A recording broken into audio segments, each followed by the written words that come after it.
Can you hear me now? Yes. Oh, you need to turn yours off. Probably turn it down. Turn your volume down. Okay, so for my orientation PowerPoint slide here is a total of 10 slides. So entitled here you have path, a new path, a pathway home to program challenge to change orientation. So who is Metro Community Ministries Incorporated? Metro started in 1966 in the basement of a church downtown San Diego, California, as a conversation on how to help the less fortunate and become the solution. Our mission here at Metro is to be a national organization that empowers individuals, families, and communities to reach their full potential. And today we have expanded our reach to California, Georgia, and Virginia by addressing the three main areas of need in order to enhance the quality of life for those we serve, which are education, employment, and leadership development. And our service model here at Metro. What is the service model? We SD. And our service delivery elements include workforce development, educational attainment, supportive relationships, and personal development. In the areas for training for success, we have that embrace phase. That is definitely the first phase, but not only the first phase, we will do this through the entire process. We're going to embrace the participants. So with the embrace phase, the participants will embrace aspects of the program, design, and commit to working the system to achieve success. And then we have the training phase. The participants, each participant will receive training that increases social connection, job retention skills, and employment. And once we get through that process with the job training and get gainfully employed, then we have the sustain phase, which is where the case managers will support each client or participant with a monthly contract based on their monthly contract. And that, I'm gonna fix that up there. But based on that monthly contract, which in that contract are their actual goals that detail the strategies to successfully achieve their goals. And then we have that retain phase where the clients, we will definitely follow up with the clients or participants. They will receive that 12-month follow up of support. And with the challenge to change, who do we target? We target those persons 18 years and older, whether male or female. The requirements are you must be currently incarcerated, scheduled to be released within 20 to 180 days. Also, you cannot have a sexual or violent crime. So we only are able to service those with non-sexual and non-violent crimes. So um, challenge for change is um, Metro's flagship cognitive week. The workshop series that we go over is the 8 week curriculum. So therefore, during this 8 week workshop, we will cover the following areas, which is job readiness, job placement and retention assistance, credential training, cognitive and behavioral education, life skills, family reunification, financial literacy, healthy and those healthy relationship skills. Of course, that's why we have those resources here. So we know we are gonna outsource um, those, I guess, how should I say it, credentialing or whatever. We're going to outsource a lot of those things, but our main job is to get each participant a job and then go from there just to see exactly what the need is for each participant.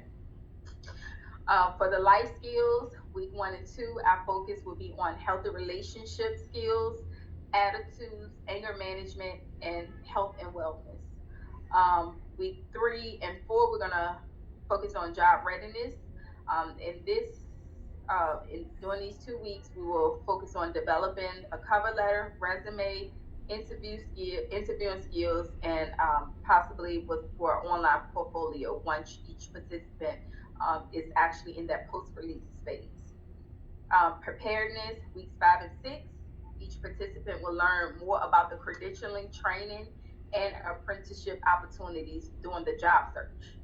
And then week 7 and 8, we will focus on job placement, which the participants will start searching, um, will either start a job and job placement or placement in a post-secondary education or training program.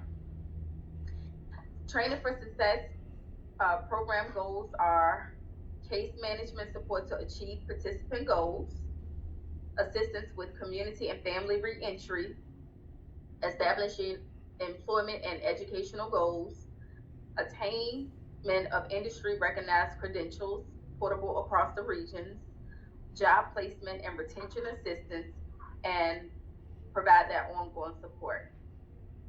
So our training for success service goals are to support the goals and objectives of each participant, identify and support the client's strengths, provide social and emotional tools to combat old behaviors, assist in building an achievable life plan, assist in building healthy family relationships, and provide peer to peer support related self sufficiency, healthy thinking, and sustainability. So now that you have went over the challenge to change orientation, are you ready for the challenge to change?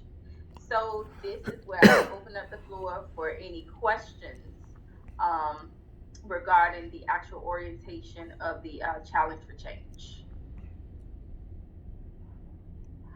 Very good. All Very right. good.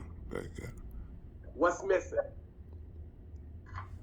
Information, cell phone number, name of presenter, who to contact, where it's located, all that good stuff. Email address. Contact info. What else is missing? A picture of the presenter. Yes, thank you. I taught you well, Joe. Photo. They need to see Shakita. Who's Shakita? Okay. What else is missing? Come on, ATM. Wow. I don't know. Like I said, this is. I love what she did. So I'm not too critical. Like I said, the info, the picture, those are things you've already asked for. Maybe more background on Virginia. Maybe more pictures of. Like you said, you want everything personalized. So I'm thinking maybe more, either more statistics on, what's specifically going on in Virginia in their penal system. I don't know. Okay. I want to add this one. Okay. What's the enrollment process? Enrollment. They gave me some info. How do I get in? Wow. Put me on. You got to know how to ask.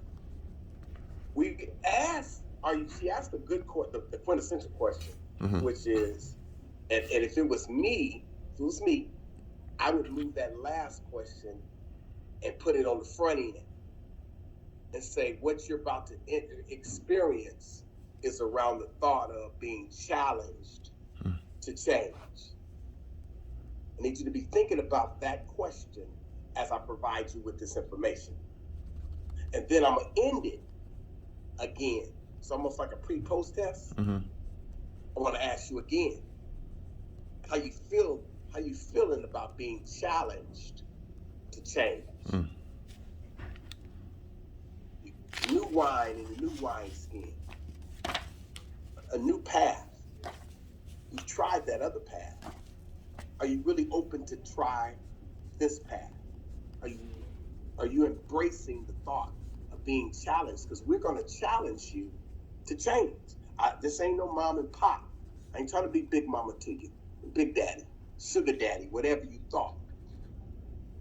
I'm trying to challenge you. Our relationship is around a challenge to get you to change. Y'all following me? Yes, sir. Is this presentation done with the assumption that she is narrating this, or is it just presented to them without narration? Both. Because if she's able to get in, she's going to narrate it and unpack it. But if not, it speaks for her. But let me just add this in because you can actually narrate during the PowerPoint. That is something that's available. Then let me add, because I know you all said, well, how do you contact? Well, at this moment, they've already had that connection with their case manager, so they're gonna already know, like, okay, because their case manager is actually the one putting it out there even before I even come there to orientate anything. That's number one. Number two, we don't have to worry about you coming anywhere because we're coming to you. So you're still incarcerated.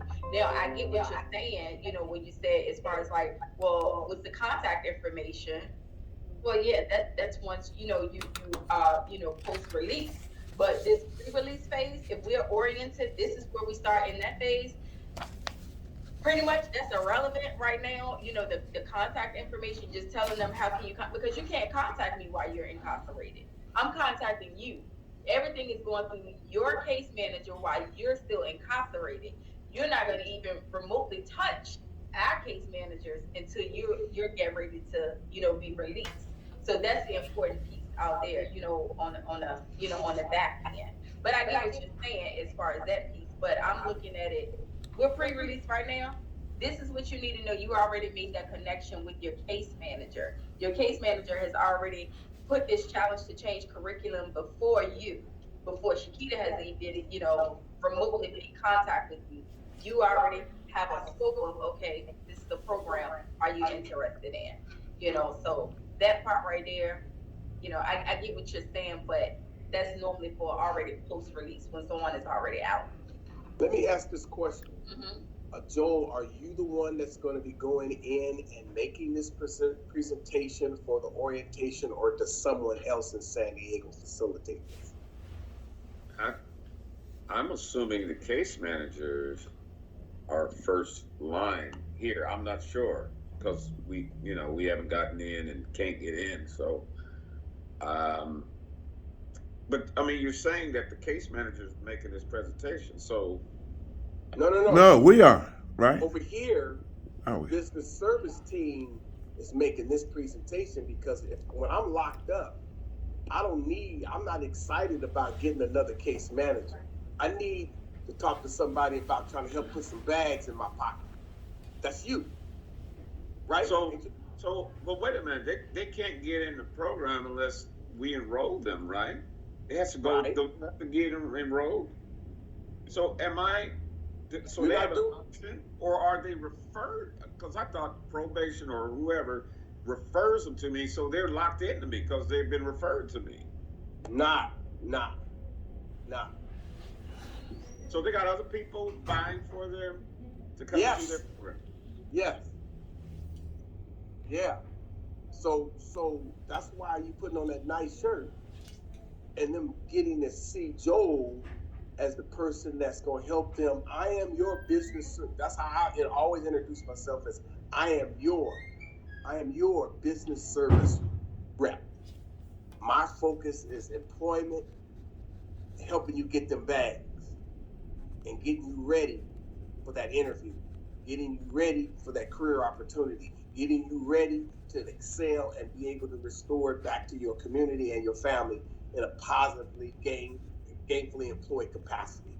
That's where my interest lies with you. So I want to be the one to sell you on the idea of being challenged to change.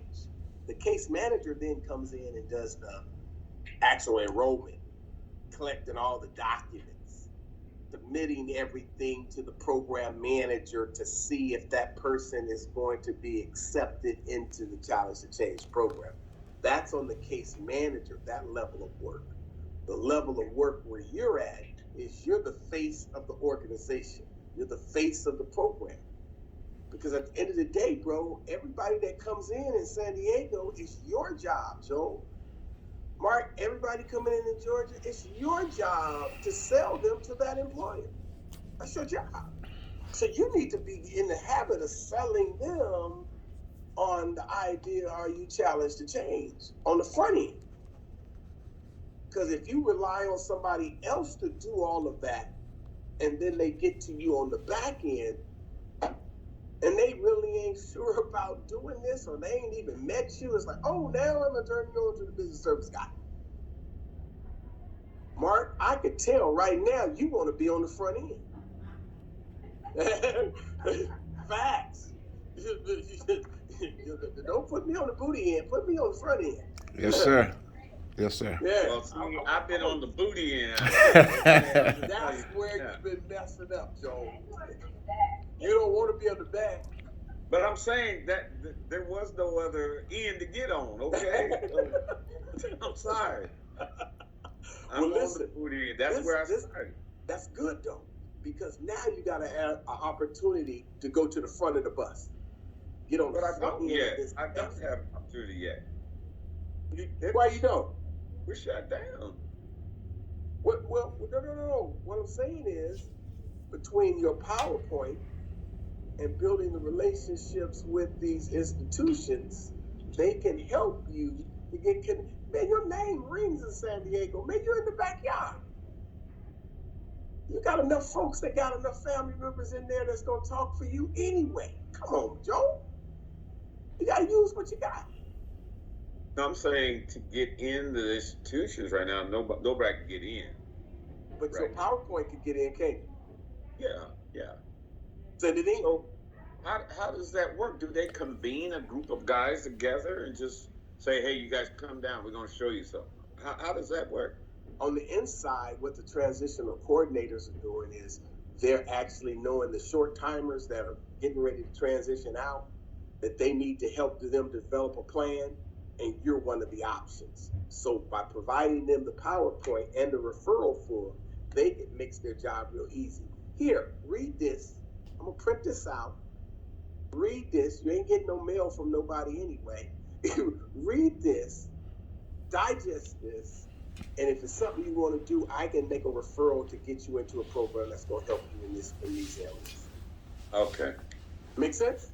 Yeah. It's just looking at it from a different lens. Mark, yes, sir. To you?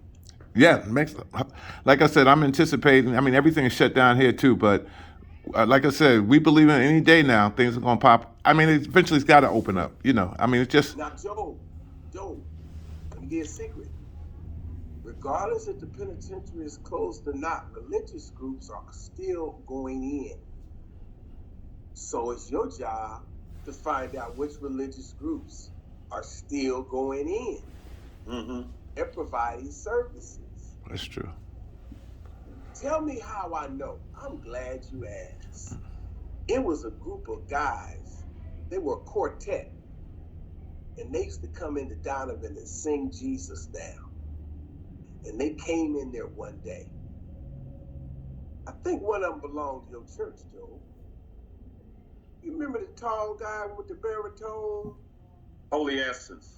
Holy Essence. You remember that, don't you? Of course. Holy Essence came in during the lockdown. And guess what happened? Something got a hold of me. And I turned to the wall. And I said, I give. Y'all brothers that came down here made me all emotional and turned to the wall. And then from that day to this, I've been turning to the wall. Mm-hmm. Find out the Holy Essence groups that are still going in. Mm-hmm. And send them in with your information about your PowerPoint. Gotcha. And they might need somebody to play them keys a little bit, Joe. You might get a little special invitation just to come peck on them keys. And then you say, have y'all heard about the challenge to change? Here's some PowerPoint. Boom, boom, boom, boom, boom, boom, boom, boom, boom. You gotta, it's like Malcolm say, by any means necessary. You gotta get it. All right. So we got the WESD. Joel actually has in his presentation of the lesson plan a form in here he calls change challenge roster of classes and record of completion. Joe, I need you to send that to your colleagues, because what he has done with this document, it has the we, the W, the E, and the D already on it. Since business services doesn't go in the area of the S, he's already outlined what's under workforce: cover letter, resume, communications, interviewing, dress for success, mock interviewing. He's put all of the different elements that's in his lesson plan of the 8-week period to see when they were introduced to that, the date, and its initial that it's been done. It's a great cheat sheet for business service folks to be able to use as a tool to document that that particular participant has completed all of these modules. Joe, send that to your colleagues so they can use that. Under the education part, it has the orientation and pre-assessment, job assessment review. What is your why? Like that. Race and racism. Some of the parenting 101, critical thinking, some of these things that's in the educational prayer view is listed. And then as a development, my culture, my values, my beliefs, and higher power, any self-defeating behaviors. It's a great cheat sheet. If substance abuse applies, then they participate in that, as well as a vision board section. So all of that is on a one-page document that Joel has created in his Challenge to Change curriculum to keep up with making sure they're completing all the modules. Steps. He's broken it down in steps in the WESD model. So Joel, you're responsible for getting that to the rest of the team. Now, so everybody okay now with by next Friday? I mean, not next Friday, this Friday, we need PowerPoints. What's wrong with using Shakita's? I don't believe in reinventing the wheel. I just put my mug in there and go about my business. Well, that's right, Joel. Joel, team RBA, together everyone achieves more. Why reinvent the wheel? Come on, good Joel. Hey, that's me. You like it, I love it. Okay. So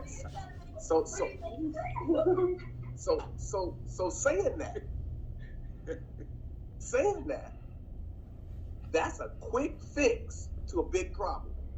Hey, that's a quick fix. But the challenge to that is you have to personalize it. You have to make it yours. It has to feel like Mark. It has to feel like Joel. It's gotta have a you feel to it. So are you guys saying collectively, Shakita, would you send me the PowerPoint and then I can work from there? Is that what I'm hearing? That's what I'm saying. Okay. So we will use that as a template. That's what you're saying. We would. That's a template. Yeah, it's a template. There you go. So from this meeting, let me put a note. The team says send the template that Shakita has drafted, and that become a good framework for a working document. I say I'm in agreement to that. But by Friday, rain, snow, sleet, or shine, close the business, all staff, we have received before the all staff whatever you put together. Okay, so we got no. I just want to see it. We're not presenting. I want to see, because everything has some edits, and there's some unique things about San Diego that it's going to be critical. That's it, and he adds to it, for the visual as well as for Atlanta. You got the Braves, you got the Hawks, you got the Falcons. There's some things that's critical to the ATL area that they need to visually identify with. So let's say 12 o'clock on Friday. 12 o'clock Friday. Get that email to me so we can have that. So while y'all on our staff, I can be looking at all of these things, sending you back some feedback. All right, that we're clean. We're on the same page. Remember, your PowerPoint must start with asking that question. Pose the question. Are you really open and ready and willing to change? And then tell them the enrollment process on the way out, Shakita. Make sure we put that in there, that on the way out, you have to then contact your transitional coordinator and make sure that individual, that person, sends Metro Community Ministries a referral. Because if we don't get a referral, it was just another hot air experience. So I guess this is my challenge. This is my challenge because, and I guess this is what we will definitely find out from Bailey when we meet on the 22nd. Because again, normally when you say orientation, these people have already showed an interest in this particular program. A referral was already there. So I guess that's what my challenge is. I'm a bit confused. They may have expressed an interest. Okay. But then to move from expressing an interest to communicating to a transitional coordinator, this is my choice, that's a decision. And at the end of the day, we want them to make a decision to consider coming to Metro Community Ministries for this challenge. And then the program managers in the respective locations, they still have to review the entire application completed to accept them in the program. Because each program manager is responsible for reviewing and investigating and getting clarification, because we don't want somebody slipping through the cracks to getting into the program that we find out. Let's give me an example. They're an adult now, but and they're in there for selling dope. But when they were 16, they had sex offense. Okay, so the only direction I need to give them, at the end, are you really ready for the challenge to change? I'm just going to revert them back to their case manager. Right. And then their case manager is just going to tell them, give them that packet, because that's where they're going to do all of that at. Right. So that's all I need to do. That is correct.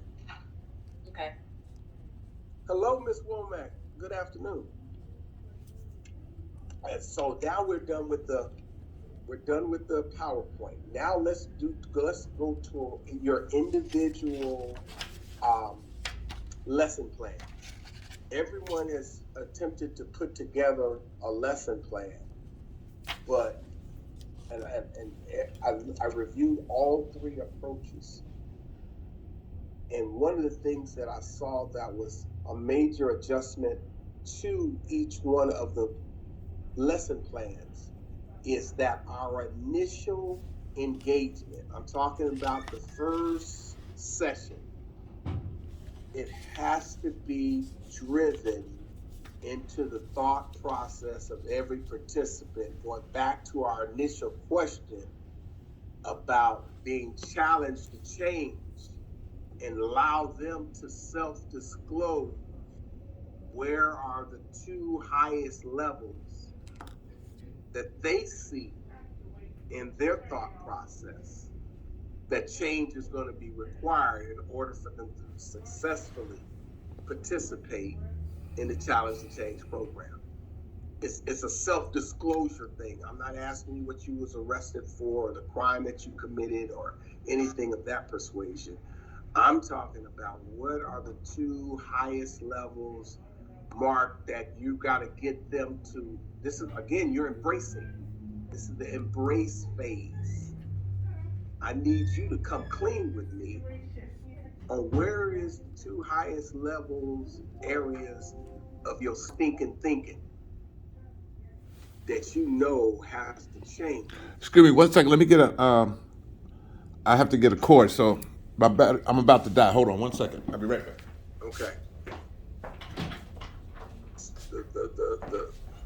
You good? Okay.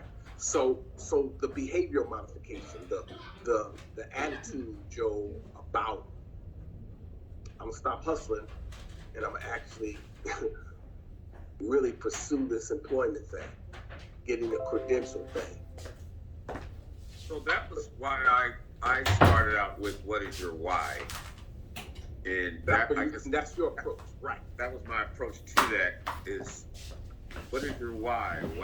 What is going to get you up every day? What's going to motivate you to get a job? What is going to motivate you to stay off speed? I guess that was my roundabout way. What is your why? Yeah. What is your why? So Shakita, the translation, and I like that. What is your why? Is a great segue to use to get them to disclose that initial week of their experience of my why is I've been doing what I've been doing and I'm not satisfied with the results that I've been getting. And that means in my relationship or in employment or engagement with my kids and my family, whatever that why is. Week number 1 is the tipping point. Well, Bishop, set the bar. Yeah, Bishop, in my orientation, my thing is without a vision, the people perish. So I find when I deal with people, I try. It's almost like a dream sheet.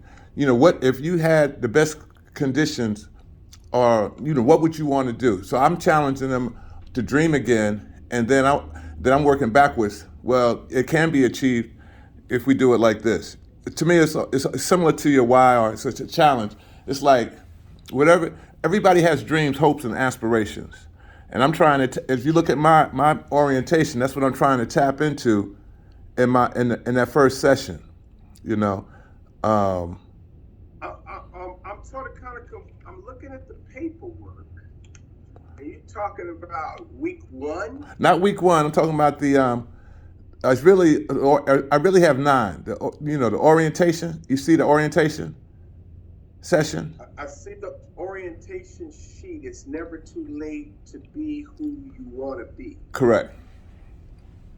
I see that, but what I'm seeing beneath that is sort of kind of going over into like some strategies for manhood, some fatherhood initiative stuff, but it may be women in front of you. Right. So you gotta have something that's co-ed, universal. Right. So you can't go gender specific, and all of this stuff that I'm seeing right here is the boys to men model.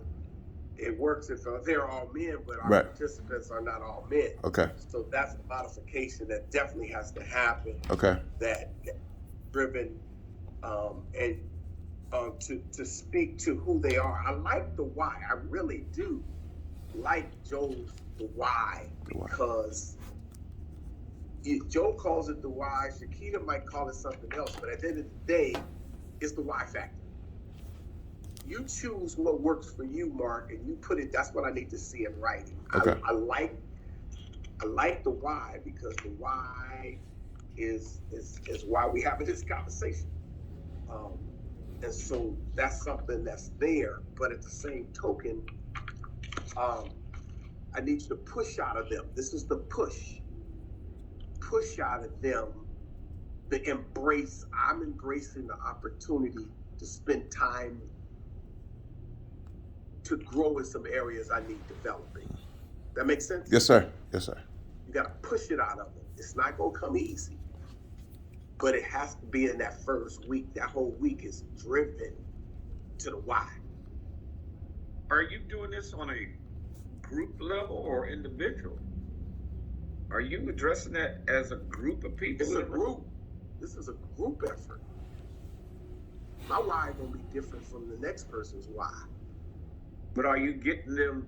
Are you seeing this expressed to the group, or they're saying this, written it down on individually?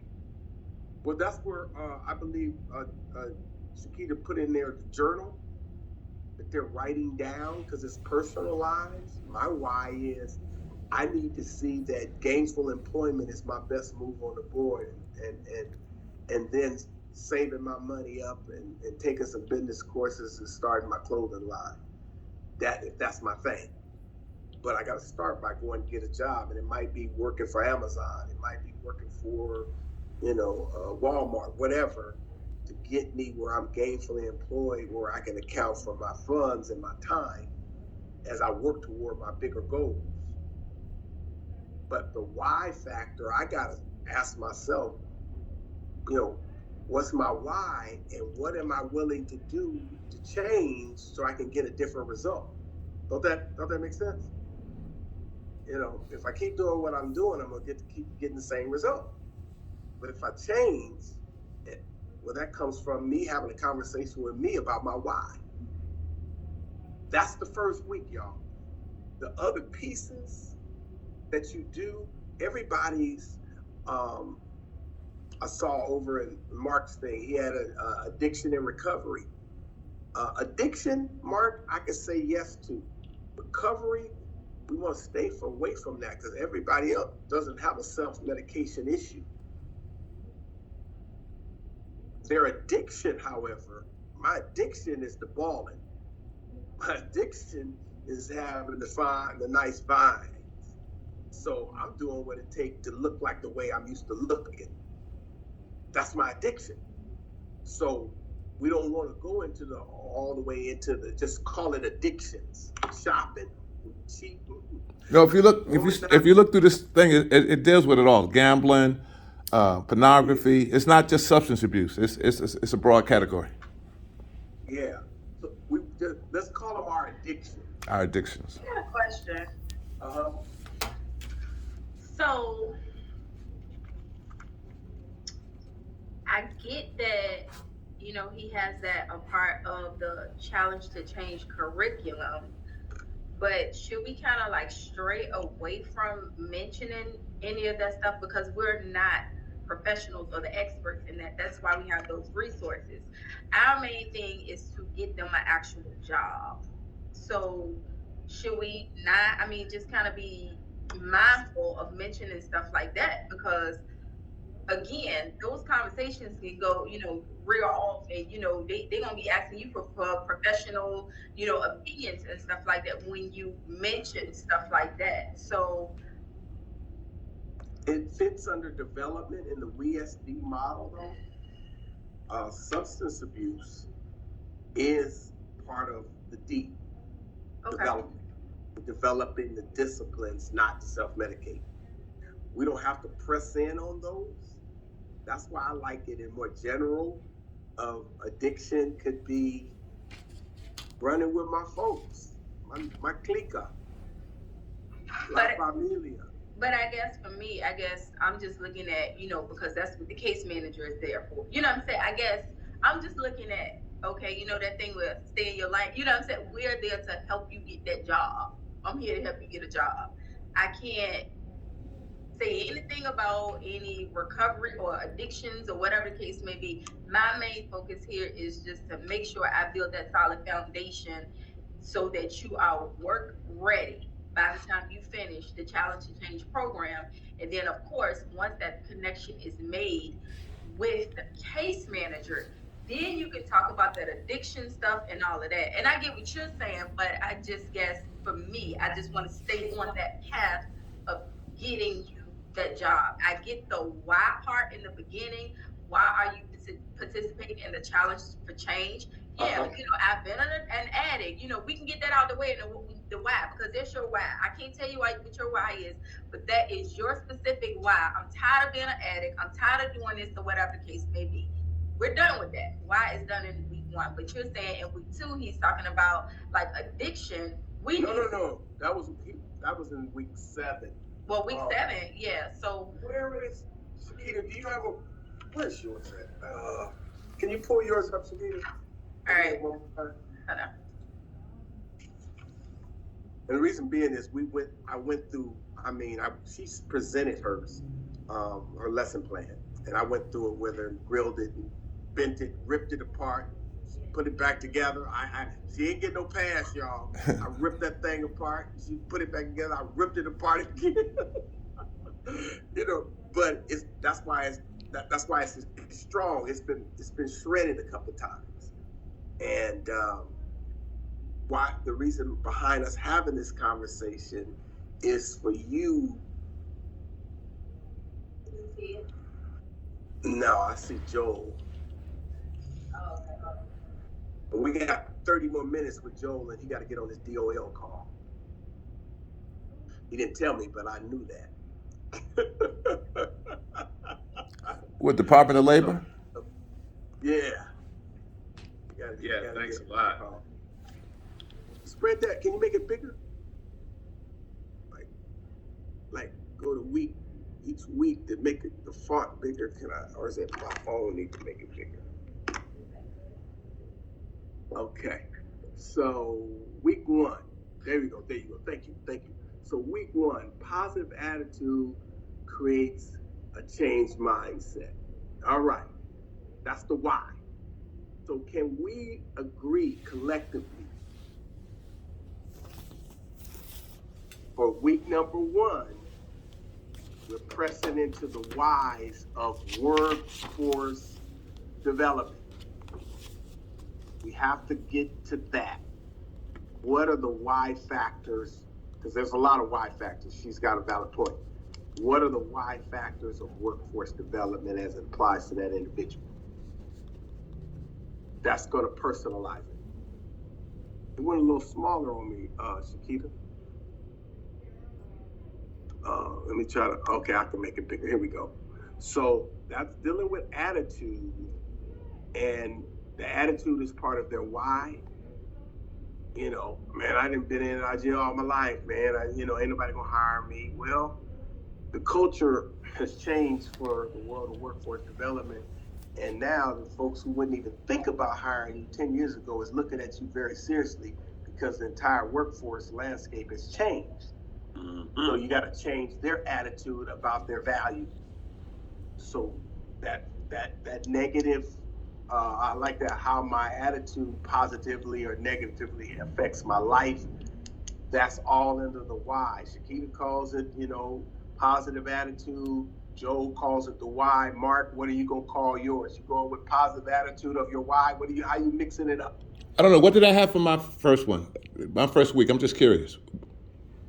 You have, it's never too late to be who you want to be. Mm-hmm. That's a why. Mm-hmm. You see how you guys are all projecting to the same space using your own language, but at the end of the day, we all have to agree on challenge them in the space of why. You're using the approach of it's never too late. I love that. And you giving them a quote where there's no vision, the people perish. That's sacred and secular. He didn't quote the verse, but I know what it is. If they didn't know what it is, then they just take the positive inspiration. It works. So that's where we want to be for week number 1. Is unpacking their brain around their why factors in workforce development. So we want to stick with that and unpack that. Like I said, I believe if everybody uses their approaches, so that's week number 1 is staying in that space. What do you have for week number 2, Shakita? And I'm looking at Mark's week number 2. He went into responding to anger. What's your week number 2? Joel's week number 2 is criminal addiction, emotional control, and anger management, and communication. What do you have for week 2? The value. Okay, here we go.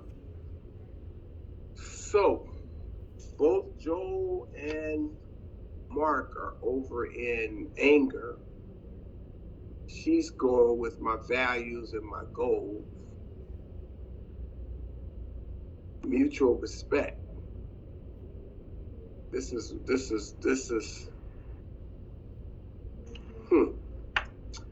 as I look at it, anger is one of the things that prevents you from having healthy relationships? Can we drop them in and sort of kind of make how, like Mark says, responding to anger, and Joel is saying emotional control and well-being, anger management. You can make those your second. Those are all the same. Shakita's is calling hers healthy relationship. Is anger management in there, Shakita? Or is it somewhere else?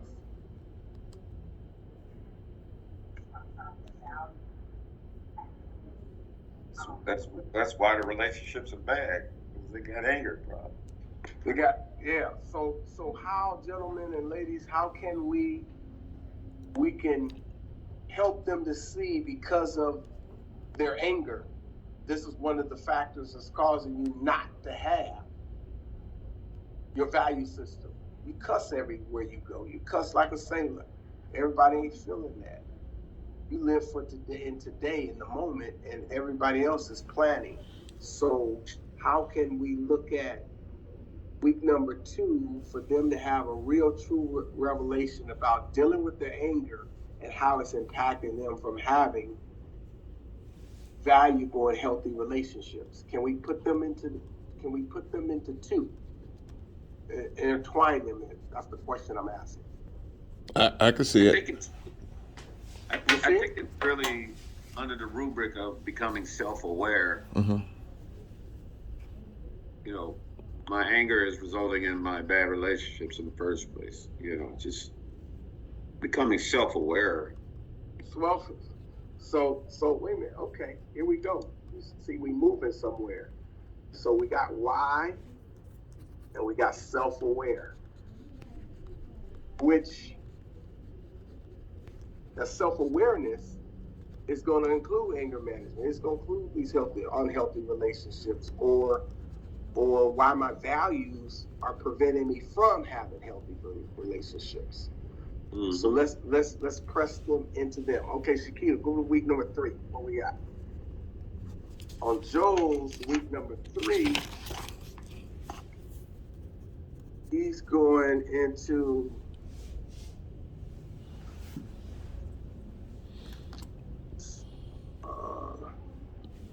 restorative justice and healthy relationships. We just covered that. Yeah. In week number 2. Yeah. But you also thinking in here about when bad habits surface, how do I respond? Problem solving and critical thinking. That's Joel week number 2. Let me go to week number 2. You mean 3? Yeah, 3. Week 3. Yeah, we're in 3. That's week 3? Yeah, we're in week 3 for all 3 of us are in week 3. Oh, we're all week 3. Okay. Yes, sir.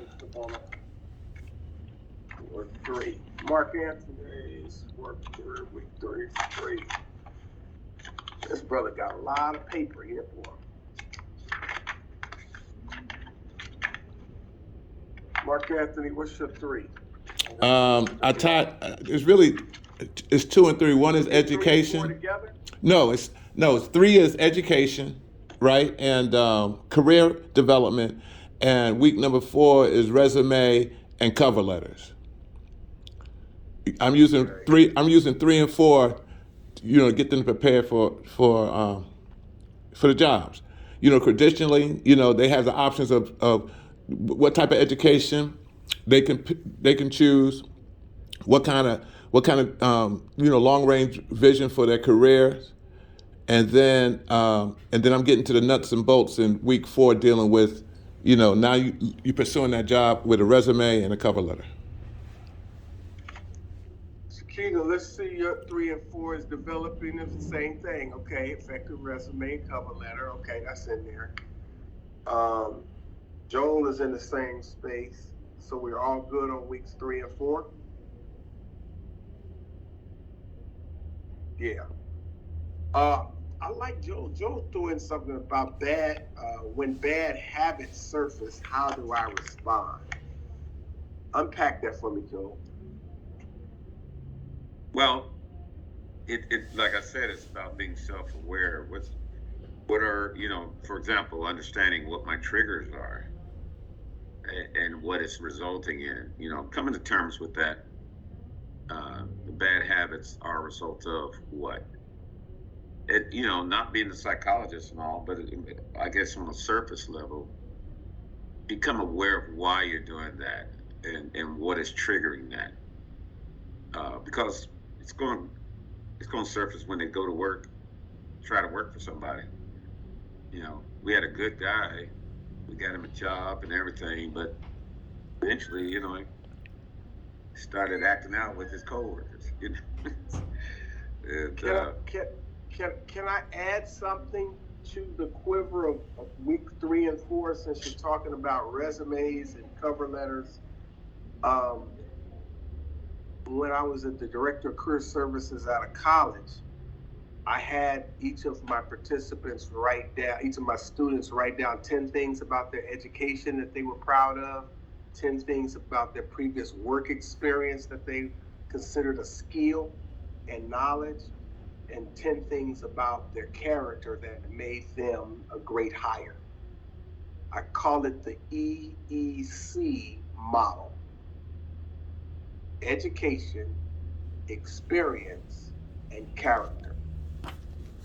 I highly suggest that you want to, in week 3 and 4, when you talk about cover letter and resume, to help them to sort of kind of, if I write out, I drove a forklift while I was in California Youth Authority, and I did inventory control there, and I passed out supplies, which was customer service. You start getting them writing out some of their work experiences that they've had, and it'll help them be able to classify and expound on their work experience. Does that make sense? Got it. It's called the 10, 10, and 10. I did this for college students, nurses, dental assistants, HVAC techs, medical assistants, LPNs. It works. Education, experience, and what was the last part? Education, experience, Character. Oh, character. Are you trying to put together a resume from that information, or what? What was that about? I'm squeezing into the effective resume and cover letter. I'm squeezing in interview referencing. I done slipped in interviewing right here, because just sitting up there thinking, tell me about your work experience to write a resume, I just been locked up most of my life doing gap jobs. So I need someone to help me to unpack how, even though I was locked up, I do have work experience. I gained some work experience. I worked in the laundry room. They turned in their laundry. I passed out stuff. I did shipping and receiving, showing them how even while they were incarcerated, they developed some workplace skill sets that they can now transpose to a resume. They don't see it that way, so you have to help flush it out by getting them as an exercise to do the 10, 10, and 10. One of the things that I put in mind, I did some research, and I have some, the people that I'm utilizing, if you look at it, it's particular to felons. I mean, everything is geared towards cover letters and, using their experience in a positive light. To write the resumes, and to even, I got some PowerPoints or links that even will help them, explain at the proper time. If you look through, there's tips, there's do's and don'ts, particular to them being felons in their job search outlook. It's great if they have access to technology once they get out. Mm-hmm. But remember, we're going upstream. Okay. They're incarcerated, and they may not have access to links and such. Now, forgive me if I'm wrong. What we're hoping to be able to do, I think this was a question that was asked earlier by Joel, is an individual or um, in a classroom type setting. So ideally, with the pre-release program, we would meet with them. What I'm hoping in a group setting. That's what I was. I mean, you're right. That's In a the best group, case correct. scenario. Okay. Yeah, correct. So now, Shakita, we're going to week 5, 6. Joe got 15 minutes. We're going to get him out of here on time. Amen.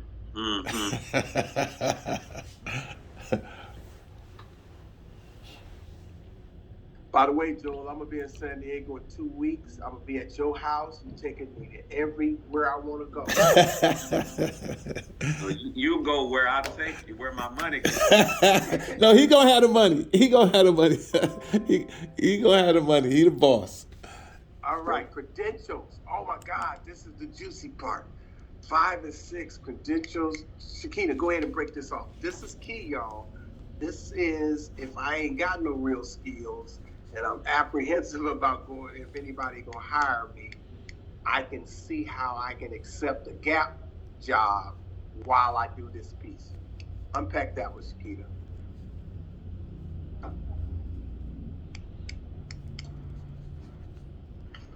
Okay, can you hear me? Yeah. Okay. All right. So in this segment, I just wanted to uh, present at least 5 reasons to enroll in a training program. Because when you're in that mindset, it's like, look, I just need money. But the thing is, enrolling into a training program isn't always necessarily, a bad thing because you can refresh the skill sets that you already have. Um, and also because 9 times out of 10, whatever industry you're in, especially if it's like a hands-on or you sit in front of a computer, it's easy to get accustomed to doing things a certain way. And I know we've all come encountered that. It's like, oh, okay, we've been doing it like this and this is that just how it is. Well, no, just because you've been doing it for a long time does not mean that it's still relevant. It's no longer applicable, and it'll also sharpen to sharpen the skills or refresh the skill sets. Another reason is to learn a new skill. My philosophy is if you're not learning at least one thing, no matter how big or small, on a daily basis, I mean, you just have to learn something new every single day. That's my mind frame. Just pick one new skill a year to learn. Whether I say, whether it's big or small, just to add to your toolbox because we can't be good at everything. The third reason to see and hear ideas from different angles. That's just like, Mark, you are a business services representative. Joe, you're a business services representative. So am I. But again, right here, this collaboration, this meeting that we're having here, we're all looking at it from different angles. So, even if you're like an independent contractor, you know, it would be good to, hear new ideas on how to work on certain projects. Taking a new training course gives you the opportunity to get new ideas and new perspectives, to see new markets and hopefully win new business. Fourth reason, to increase your marketability. Many educational courses offer you the opportunity to promote your specialty and expertise, and especially to get it right on social media because that's the type of world that we're living in now, social media, and to elevate your marketability with your clients. And number 5, knowledge is power. Every educational program is designed to help you increase your efficiency and growth professionally and personally. Once you have the knowledge, no one can take it away from you. So again, knowledge is power. So that is the importance of doing enrolling into a training program. And a great thing about it, a training program is definitely short term. And with this segment here in this week, when I go over the week 5 and 6 credentialing and training and apprenticeship program, this is where I will provide the different trainings that are available. I didn't add it in here because they're constantly changing. And the great thing about it, the trainings are free. So it's not like, you have to worry about coming out of jail to pay for these trainings because they're absolutely free and they're short term. So So with that in mind, Mark, you can see how your week 5 and 6, which is driven around social skills for employment and lifestyle, is in this similar vein. But what Chiquita is presenting is something that is more targeted. So what I'm suggesting is you move to week 5 and 6 to sync that for the credentialing and the apprenticeship. Will do. Exposure in your local area, which will require you to go to the one-stop center, the workforce office there, connect with the apprenticeship coordinator there, and you're going to need that in your quiver. What are all of the 6 months or less credential credential programs, and what apprenticeships are available, so you can take that inside, because you're giving light in their darkness. Yes, sir. You're giving them an opportunity to know what it is, how long it takes to get, and the optimum thing, it's free. A free apprenticeship, and some of the apprenticeships are paid as well, not all, but some. But you want to switch your weeks 5 and 6 to line up with that. Joel and his 5 and 6, he has Dress for Success also in that. I think Dress for Success has to be infused in this same category, Shakita, because I don't see it any other space, unless I've overlooked it, how to professionally present yourself, being decent and responsible in their presentation. Do you have that any other workplace, Shakita? No, I can add it in week 7 or 8 when I'm talking about, preparing to actually go for a job. I wouldn't necessarily add it in the credentialing, training, and apprenticeship portion. Okay. Joe, does that make sense to you? Oh, yeah. Yeah. Okay. I got Joel for 9 more minutes. Okay. So now we're into week 7. 7 and 8. We're wrapping up. And this is just the benefits of post-secondary school. Can we put the benefits of post-secondary in with the apprenticeship? Okay. Let's put that over there. Okay. Move that to 5 and 6. So 7. So 7 and 8, I guess, because that can be very long. I can do the Dress for Success for 7 then. Just go in accordance with that. Okay. Connect that. So we're gonna move to Dress for Success. That is critical. Folks don't know how to tie a tie. They think that, I don't either. Ladies don't know, don't know the difference between an interview attire and going to the club.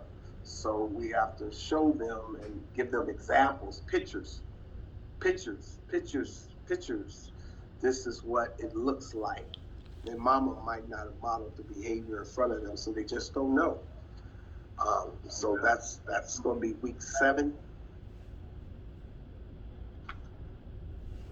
And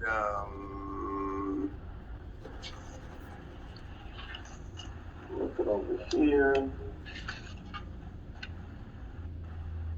This is talking about looking for a job leading to a career, and then what to ask myself when applying for the job. How does it fit into my long-term career goals? Pretty much, and going over the interview questions. What about?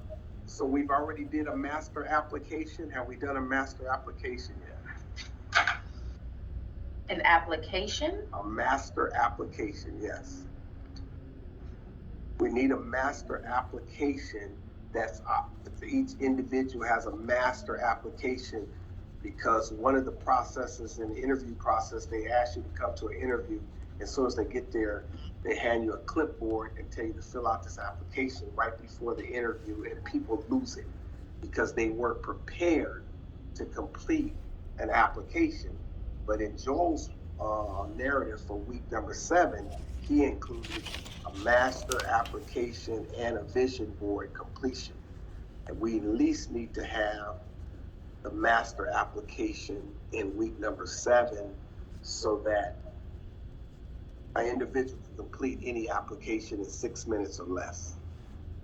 Okay, so is that something you want me to pull from out of or Joel, is that the same application that's possibly in the Dropbox? Because I know there's an application that we have in a case manager folder.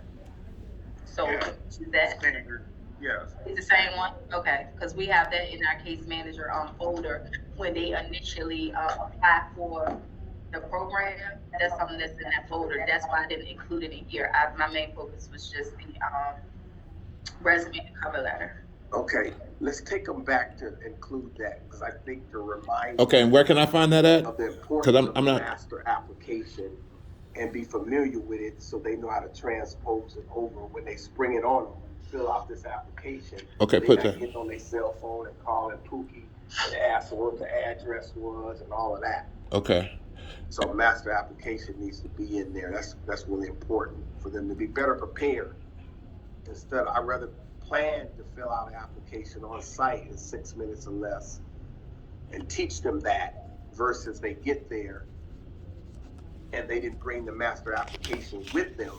So now they just start sweating and all kinds of things go through their mind. So, okay, let me just ask you, because since we are in a technology world, I mean, in some little mom and pop places may still have paper applications. So my way of thinking, once they're actually out, will we actually have a place where they can complete online applications in person? Because we know they're not going to be able to do it there. I get what you're saying as far as like get familiar with it, but I know there's something that's also in the folder I can include in this curriculum, but we're still going to have to 9 times out of 10 take them through completing an online application because 99.999% everything is online. Right. What I'm hoping. We're going to leave that for week 8. That's going to be different, totally different in that paper. Okay. No, but let me ask this question real quick. What I'm thinking, like I said, I don't know where it's at. I'll find it. But if they have, because I've done this before, if in their phone, if they have that master application, whether they're doing it in person or online, they'll be able to refer to their phone where they have them and transfer that known information, correct, on spot, whether it's online or whether it's in person. That's what we're talking about, right? For them to have this master application on them at all times, to be prepared, like you said, in 6 minutes to fill out the application. Because it's the information Right. that shakes us up. Right. When we don't have access to the information. Right. So if it's online or in person, as long as we have a master application. Right, as long as they have that. When we walk in the door, we're fine. Right. So let me ask you something, because now my brain is, you said master application, so a resume wouldn't be a master application? No. Everything that's on an application, on a resume, you're just transferring from it to an application. Applications tells you when all the detail, what's the address, what's the phone number, who's your supervisor. Your references.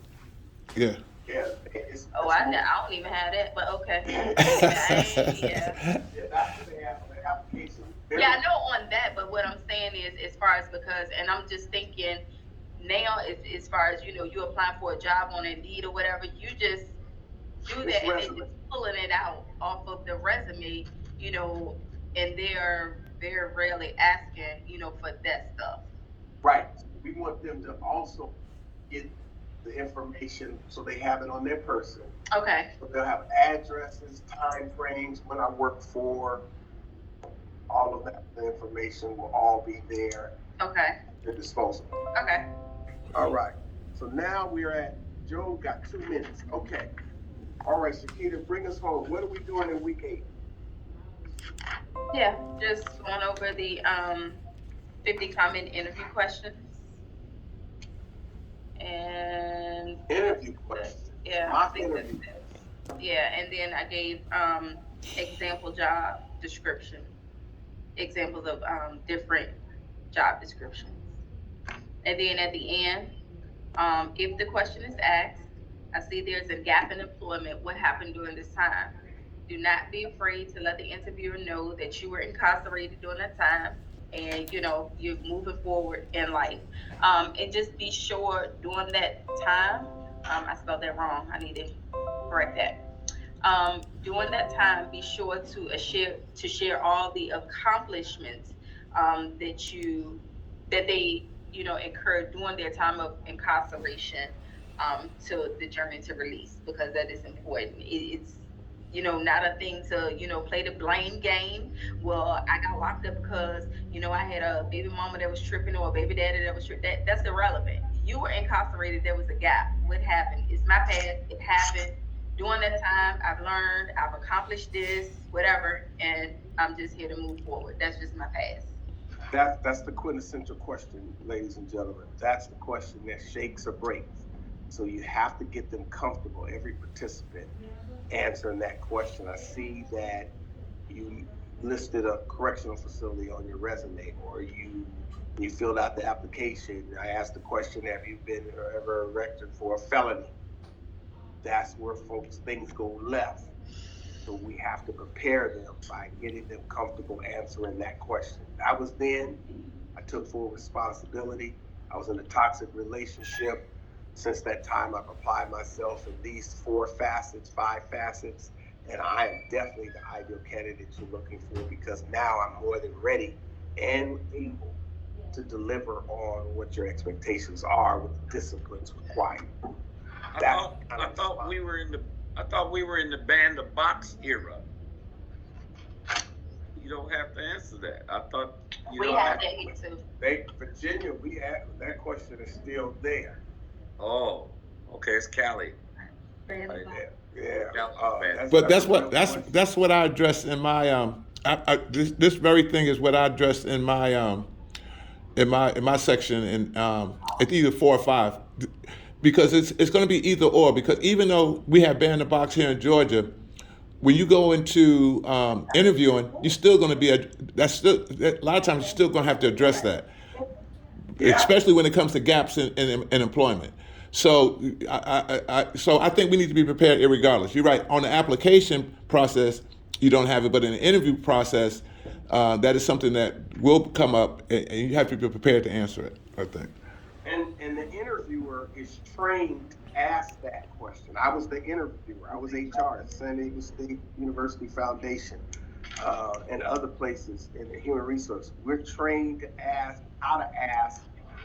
And truth be told, in certain areas, just on the pigmentation of your skin and your gender, it's being assumed that you are, so they figure out ways to ask that question. And if you I gotta bounce. Yeah, they get to that. I gotta bounce, guys. Okay, thanks, Joe. Next Friday, you're gonna send your new PowerPoint and your new lesson plan. I need it by 12 noon. Okay. Thank you, brother. Mark. Yes, sir. Now you've gotten the flavor.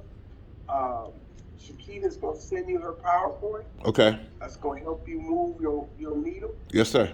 I highly suggest that you communicate with her and whoever you need to in your office to help you complete your task. Yes, sir. Friday, 12 noon, the master your flavor, your way, 8 module lessons. We ready? We need to have that to review on Friday. So when I meet with the leadership team next week, I can be able to say the business service team is walking succinctly in their own facet on one movement. Gotcha. Sound good? Yes, sir. Yes, sir. Now let me ask this question. Like I said, do you want us to? Because like I said, I have just about everything Shakita has in hers, but like I said, it's in different areas. Do you want us to follow that format that she has exactly, or what? Yes.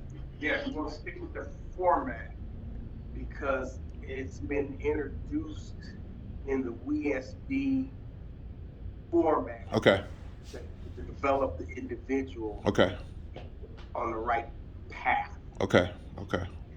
It's a methodology to it. Okay. Gotcha. You want to make sure, and examples like that personal piece that you were talking about, some of that personal affirmations, when they get to meet their business service rep Mark, and he's expressing himself in his own way about what he do and how he do what he do. That's great.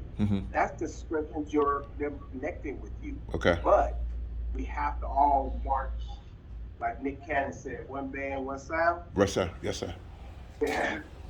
We all got to move the same pace so that if somebody needs to jump in, they can help you if you're out for a week. Okay.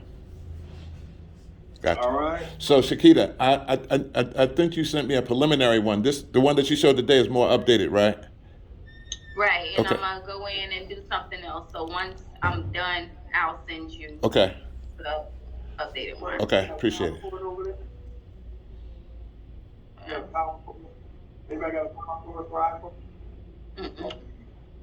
My phone is about to die. Yeah, that's why I use this computer here. Okay. Look at that guy right there. He looks pretty cool in that sweatsuit. I know him. I ain't messing with you. Okay, and so Sakita is going to modify hers. Okay. And revamp all 8 lesson plan steps, and we'll be able to present all of this stuff on Friday. Okay. Amen? Yes, sir. Gotcha. All right, man. Good work. Get blessed. Likewise. God bless everybody. See ya. All right now. Bye. Peace.